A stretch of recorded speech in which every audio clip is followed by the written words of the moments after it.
I like deleting things from the timeline, so I'm going to select all again, Command A, Control A on a PC, and then delete everything. And bring in our original grandfather clock again. You saw when we did this original edit that we spent a lot of time running up and down here changing tools.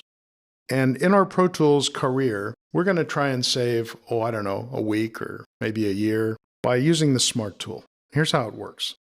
If I zoom in, we know the keystroke for that. I'm in shuffle mode now. And if I reach in here and trim this, I get the trimmer on the center line of the audio file. Center line is the place between the left and the right, or on a mono file, it's just the middle. That's where the tool occurs. So let's go through them all.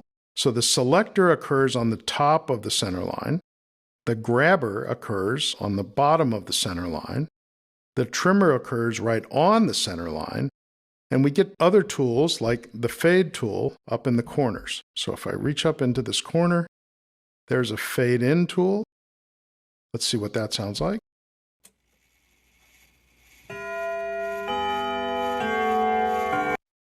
The chime now fades in, the wind-up type sound.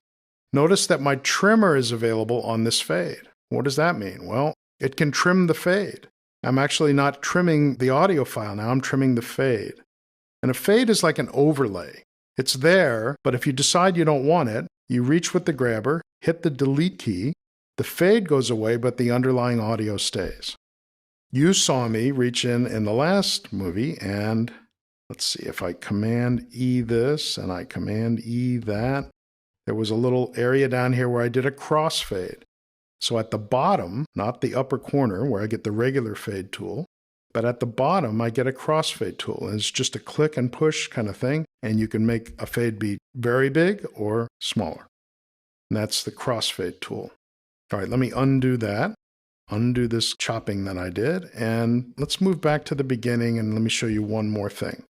The two modes we use most, I think, in this type of editing are shuffle and slip, and here's the difference between them. In shuffle mode, if I trim this piece off and start right there where the noise starts, let me undo that, put the little piece back. In shuffle mode, if I trim it, this piece jumps over to the wall. It fills the gap. In slip mode, if I edit, I leave the gap. And that's the difference between shuffle and slip.